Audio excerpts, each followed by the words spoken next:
E aí, minha gente, aqui é Vivian Amorim e hoje está começando o primeiro programa Arena Uninassal dessa temporada. A gente tem um encontro marcado toda semana para debater diversos temas que podem cair na sua redação do Enem. Tá preparado? Então fica ligado.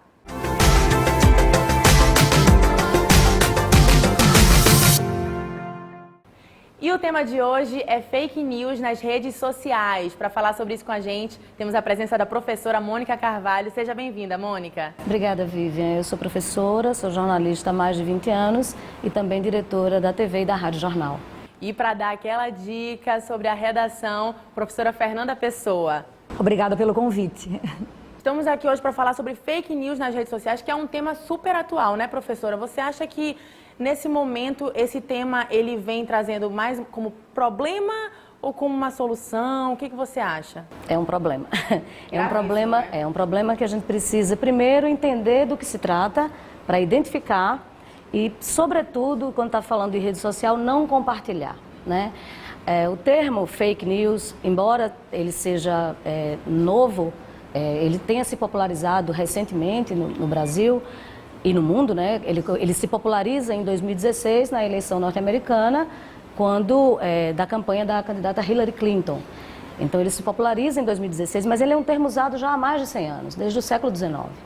E ele, o fake news, já está dizendo notícia falsa, ele é autoexplicativo, e aí há uma divergência desse termo ser utilizado tão popularmente, porque fake, quando você trata de notícia, você parte do pressuposto de que a notícia é algo que é checado. Ela se baseia em fato e tem uma checagem, uma apuração por trás dela. Esse é o papel do jornalismo, que é responsável por transmitir notícias. Então, quando você fala que notícia é falsa, se é falso, não é notícia, né?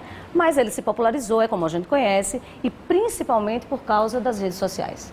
Porque um veículo de comunicação que tem profissionais habilitados, que tem um processo de checagem e de apuração de notícia, dificilmente ou não deveria fabricar fake news, notícias falsas. Elas podem até conter erros de apuração, mas daí a ser fabricada, quer dizer, tem a aparência de notícia, parece com notícia, é embalada como notícia, mas na verdade é algo falso, é uma afirmação falsa, né? E ela se populariza nas redes sociais, principalmente no ambiente político, né? E aí no mundo vivencia isso, começa nos Estados Unidos, vem para o Brasil fortemente e sobretudo nas redes sociais, porque ela tem a capacidade de viralizar, quer dizer, quando você recebe algo que você acha que é verdadeiro, porque ele está embalado como se fosse uma notícia, você compartilha porque você acredita. Então esse é o grande perigo e aí está a grande oportunidade para a gente entender como identificar, como é que eu sei que aquilo é fake.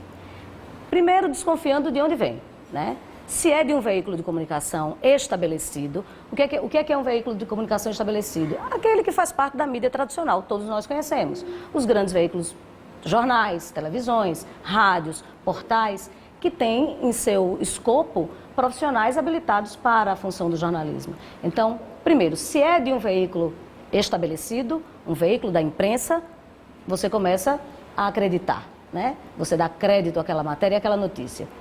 Se é de algum lugar que você não sabe a procedência, você já começa a desconfiar. E uma outra dica é, tudo que é dos extremos, lastreado no que a gente chama de sensacionalismo, a gente também deve desconfiar. Porque é quase certo de que aquilo seja mentira, de que aquilo seja fake. Bom, professora, você já falou então como identificar as fake news, agora como combatê-las.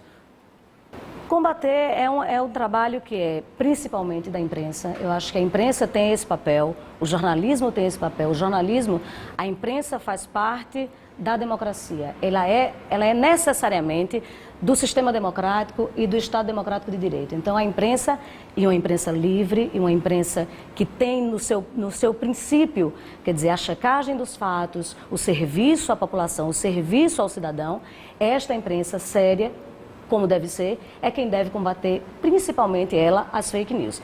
E eu, como cidadã, como consumidora de notícia, tenho que me precaver desses extremos e dessas armadilhas que podem acontecer, principalmente quando eu estou no ambiente da rede social. Na rede social, a gente se relaciona com quem a gente, né, com quem a gente se relacionaria na vida normal na vida comum, compartilhando de valores, compartilhando conceitos. Então, quando eu recebo aquilo de alguém que é amigo meu, a tendência é que eu acredite, não é assim? É assim com os grupos familiares, é assim com os grupos de amigos. Então, mas a rede social ela vai além, ela consegue amplificar discursos que são inverdades, né? Que são fabricados. Então, ter esse cuidado, não é porque foi a minha tia que compartilhou, não é porque foi o meu irmão que compartilhou, que eu tenho que tomar aquilo como verdade. Então, eu como consumidora de notícia, eu tenho que prestar atenção nisso. Até que ponto? Será que está em outro lugar? Será que só tem nesse lugar aqui essa notícia? Está tão embalada, está tão difícil de acreditar e checar também. Mas eu acho que o trabalho primeiro começa na imprensa, nos órgãos oficiais de comunicação. E aí, Fernanda, esse é um tema atual que inclusive já foi abordado, né? No ano passado, o tema foi muito próximo à questão das fake news, que foi a manipulação do comportamento dos dados do usuário na internet. Essa tentativa de direcionar para o consumidor algo já pré-estabelecido de acordo com as suas bolhas, né? A questão da bolha virtual. Então, a questão das fake news pode ser abordada em um outro tema de várias maneiras, até porque a gente percebe que é fruto de uma questão que vem sendo usada como meio. Eu costumo dizer que as notícias falsas, elas têm sido, ao longo de um processo histórico, um meio para a promoção de algo. E a gente acha que é um fenômeno do século XXI. Mas Júlio César, ainda na época do Império Romano, 60 mais ou menos antes de Cristo ainda, resolveu estabelecer para divulgar o seu trabalho a chamada Acta Diurna. Então, ele estabelecia o que é que ele queria divulgar do jeito dele sobre tudo o que ele fazia ou não fazia em relação ao Império Romano. Então, antes de Cristo, já era usado como um documento autopromotivo. Foi a forma que Júlio César encontrou de divulgar as informações que ele queria que as pessoas soubessem. Então, essas notícias, nem sempre verdadeiras, elas terminaram sendo fruto de algo que precisa ser divulgado, mesmo que de forma falsa, de forma que não seja condizente com a verdade. Então, numa redação, é interessante a gente tentar ir para várias áreas do conhecimento, até porque, até chegar ao século XXI e perceber que isso hoje acontece no meio virtual, acontece nas redes sociais, a mesma coisa já aconteceu usando outros meios. Então, eu tenho essa situação do Império Romano, eu tenho outro período muito sério, que é o estabelecimento de todo o período medieval. Foi a ideia, ou foi uma proposta da Igreja, como sendo uma forma de tolher a capacidade crítica da população, a ausência de uma visão racional durante todo o processo medieval. Quando a gente chega aqui ao Brasil, em 1500, quando o Brasil é descoberto para a Europa, na verdade, a gente até tem muito cuidado com esse termo descobrimento do Brasil, porque já existia Brasil antes, mas a alusão a descobrimento faz uma alusão ao fato de que para a Europa nós não existíamos. Então, o único documento oficial a nosso respeito é a Carta de Pero Vaz de Caminha. E essa Carta de Pero Vaz, ela não é verdade absoluta, ela é a versão dele, num tom muito mais panfletário. A ideia era documentar e vender para Dom Manuel. Até que ponto é verdade? Não sabemos outro ponto de vista. Nunca se ouviu a versão do colonizado, sempre se ouviu a versão do colonizador, século XVI. E aí a gente chega à imprensa no século XIX. E a gente tem o quê? Os folhetins românticos. Uma visão completamente distorcida do que estava acontecendo no Brasil no século XIX. Isso é o que, se não fake news? Porque se eu divulgo uma visão como a que Joaquim Manuel de Macedo divulgou em A Moreninha, uma menina fofa que vai para uma festa na casa da avó, com um primo e uns amigos, dentro de uma visão burguesa impecável, de um Rio de Janeiro impecável, quando na verdade o processo não era condizente, o que se dizia no romance não era condizente com o que de fato estava acontecendo. A Moreninha dá para se usar na redação dentro de um contexto muito interessante, porque foi uma obra publicada em 1844, ou seja, metade do século XIX, num período em que o Brasil tinha acabado de se tornar independente. Então, a gente está tentando construir no século XIX um projeto de nação a partir de uma construção completamente romântica. Então, vem as fake news do século XIX na divulgação do índio como sendo herói nacional, por exemplo. Isso é manipulação de informação, porque não era o que se efetivava. Porque eu vim de um século XVI em que, em 70 anos, eu matei quase 2 milhões de indígenas. Então, como é que ele aparece como herói no século XIX? Como é que eu tenho uma burguesia, o nascimento de uma burguesia, que quando chega à corte portuguesa, ela tira disso das casas das pessoas 14.500 famílias. 14.500 famílias são retiradas de suas casas pela corte e a gente começa o processo de favelização no Rio de Janeiro, porque pessoas vão para a região das periferias para construir aqueles morros. E eu vou pregar uma visão de Amoreninha, da perfeição, da vida urbana, fofa, incrível, agitada, legal, num cenário carioca. Isso é o que, senão a manipulação da informação.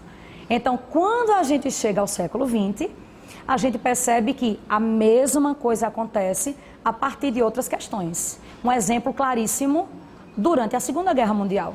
Eu estou tentando trazer essa análise para a gente entender que o que acontece hoje é consequência de um processo. Porque durante a Segunda Guerra Mundial nós tínhamos os Estados Unidos de um lado, enfeitando a informação a partir da criação de super-heróis. Foi a forma que os Estados Unidos encontraram de tentar levantar uma visão nacionalista, manipulando a informação. Não era real, não era romântica a visão de Segunda Guerra. E do outro lado, Hitler, com o seu ministro da propaganda, Goebbels, que disse que uma mentira, se repetida 1000 vezes, se torna verdade. Então, a ideia era, de fato, manipular como forma de tornar aquele público fiel.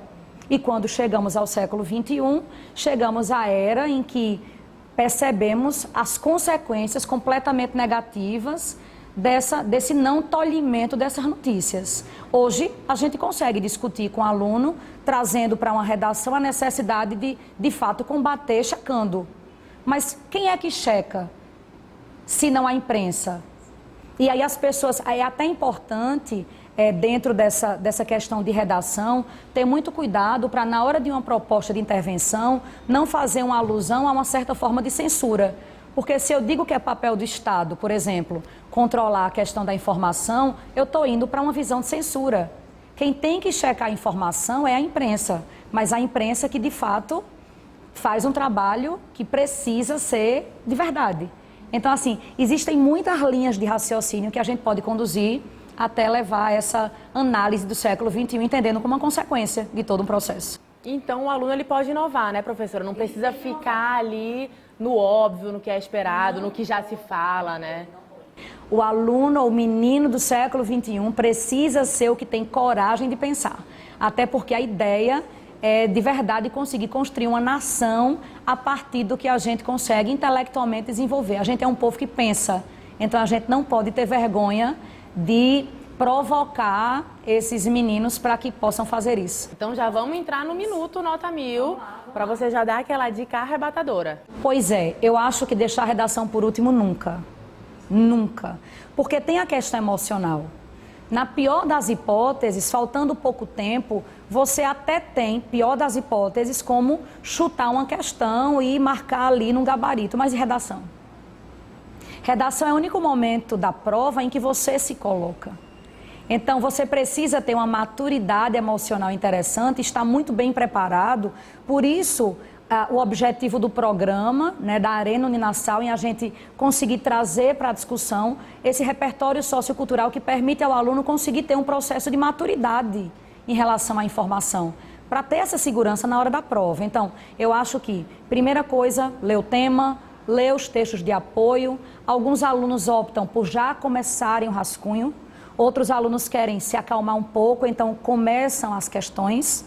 E aí, por exemplo, faz umas 10, 15 questões, volta, faz esse rascunho, vai para outra prova. Por exemplo, se ele começou por linguagens, ele faz 10 questões de linguagens, 15. Isso não é uma receita, até porque cada aluno termina indo de acordo com o que ele se sente mais seguro. Então, faço esse rascunho, eu vou para a parte de humanas. e aí eu faço mais umas 10 questões e volto para ler e passar limpo com cuidado. Porque eu acho que se você fizer isso sem estar no final do tempo, você tem chance de errar menos. Então você presta mais atenção à questão gramatical, que é muito importante, a coerência do que vai colocar, a organização textual, a letra, que também é um elemento muito importante. Mas não tem um segredo, tem aluno que se comporta de outra forma e também funciona, mas, na minha opinião, nunca deixar essa redação por último. E se você ainda não tem certeza do que fazer, a Uninasal te ajuda com o POP. É a pesquisa de orientação profissional. Muito fácil, você responde 10 perguntinhas e aí o sistema vai te indicar a profissão que mais tem a ver com você. Tá interessado? Então é só clicar aqui, aqui, aqui, enfim, qualquer lugar aqui da tela pode clicar que você segue lá para o site da Uninasal. Obrigada, professora Mônica, pela participação. Obrigada, Fernanda. A gente se vê semana que vem. E eu vejo você também, porque toda semana a gente está aqui com o programa Arena Uninasal.